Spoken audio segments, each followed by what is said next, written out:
Hi, and this week we are making Chia raspberry jam. It's all about reducing inflammation. I get so many questions about that. Hi, I'm Judy Matusky. I'm a registered dietitian with Athens Nutrition, and we are bringing you one simple recipe. And I think I'm going to rephrase this as to stocking your healthy pantry one food at a time.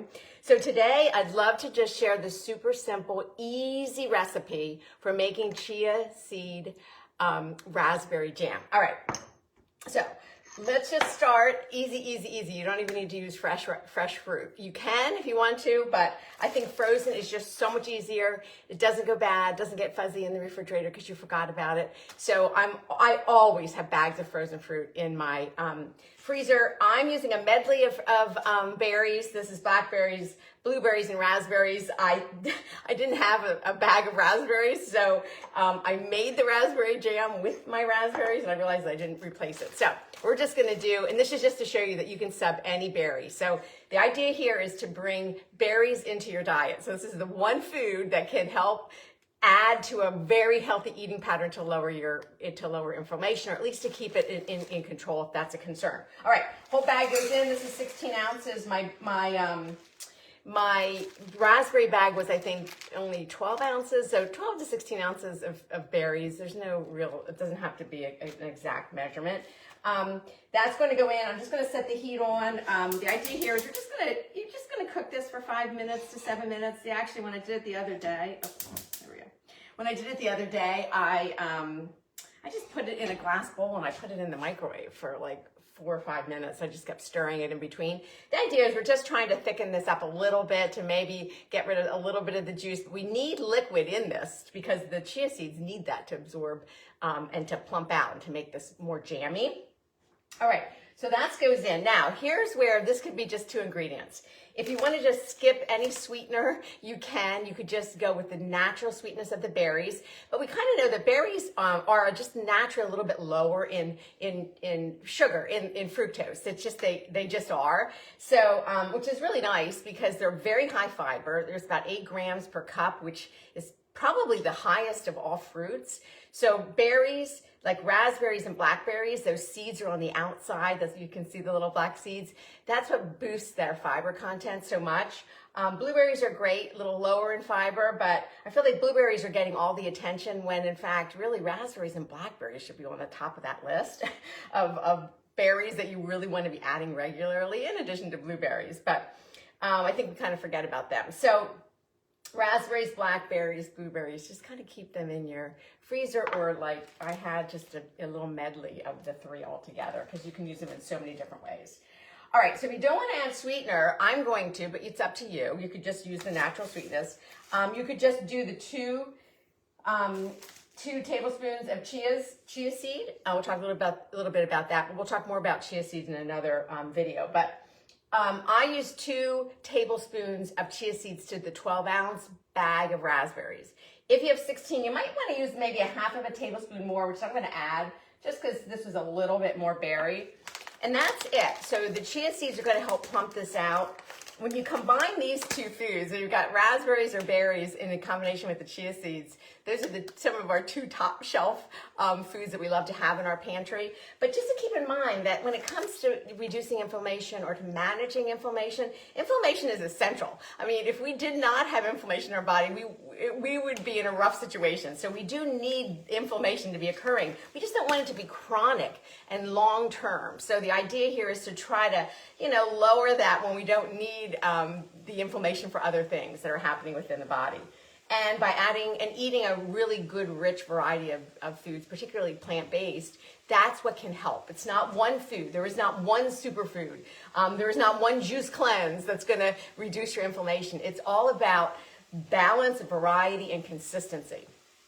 3 really boring words that I know we want a quick fix. We want something super sexy when it comes to our eating patterns, and it's really, unfortunately, it doesn't really work that way. For us to stay healthy long term, it's about consistency and it's about variety, and that's really adding as many of these plant-based foods to just bring some interest and some nutrition to our regular eating patterns. So today we're talking about berries, and we will talk a little bit more about chia seeds in a bit. But anyway, so you're just gonna bring this to a little bit of a simmer here, a low simmer, low heat, and just for like, 5 minutes or so. Like I said, I didn't even really time it. I did it in the microwave for like probably 3 or 4 minutes. I think you could probably even skip this because the chia seeds are going to absorb the liquid, but you probably, to get it a little more jammy, if you don't cook it a little bit, you're probably going to, I haven't tried it that way, you're probably going to end up more like it's going to be a little more saucy. So we wanted to reduce some of that liquid so that we can get it to this jammy consistency, because we need some liquid in there for the chia seeds to absorb, which there'll be plenty even after a few minutes of just cooking. But we don't need it all. All right, so I'm going to go ahead and sweeten this a little bit since I like to use it as a jam. This one I made, this was a full jar, just I made it a couple days ago. I've been really using it. I open up my refrigerator and I see it sitting there. I'm like, oh my God, that looks so good. So I've been swirling it mostly into my plain yogurt, which is amazing, as a snack, midday or, mid-morning. Or you can swirl it into oatmeal. You can just, add it as this great, last night we had just some, I had made like a really nice little vanilla cake, and I put some yogurt on top, and then I dolloped it with this as an extra treat. So I've really been using it in a lot of different ways. But it just is a nice lower, it's not quite as sweet as store-bought jam, which I like. Okay, so I'm going to add 2 tablespoons of maple syrup, which I'm just about at the end here. It doesn't have to be maple syrup. It can be honey if you want to sweeten it. It can just be regular sugar. Whatever your sweetener of choice is. I'm just going to add it a little bit to bump up the sweetness. And this is optional as well. I do have always have a lot of lemons. This one I had zested last night for something else I made. So I did, just for a little brightness, I do like to squeeze in a little fresh lemon. Again, no real measurement here, just a little bit. You could even save that and add that at the end. And so I'm just going to stir this here around a little bit, and it's already, I'll show you, it's already thickening up just from those chia seeds. The chia seeds, I think, and don't quote me on this, but I feel like when I'm using chia seeds, that when you heat them, they do tend to absorb the liquid a little bit more quickly than when you're just putting them in a cold liquid. So anyway, I'll just show you this right now. So there's our mixed berry jam. I'll just let this go just a little bit longer, and then I'm just going to put it in a mason jar, and just like this, and it'll go in my fridge, and we will be enjoying this all week. All right, so we're continuing to stock that healthy pantry. We went through a lot of different foods over the last several months of different ideas of things to bring to your pantry. Really thinking more plant forward. You don't have to be 100% plant-based, but more plant forward, more about consistency, eating well at all meals, most meals. It doesn't have to be perfect, but it's consistency, and just, thinking about keeping all of these foods on the ready, so that they're in your pantry.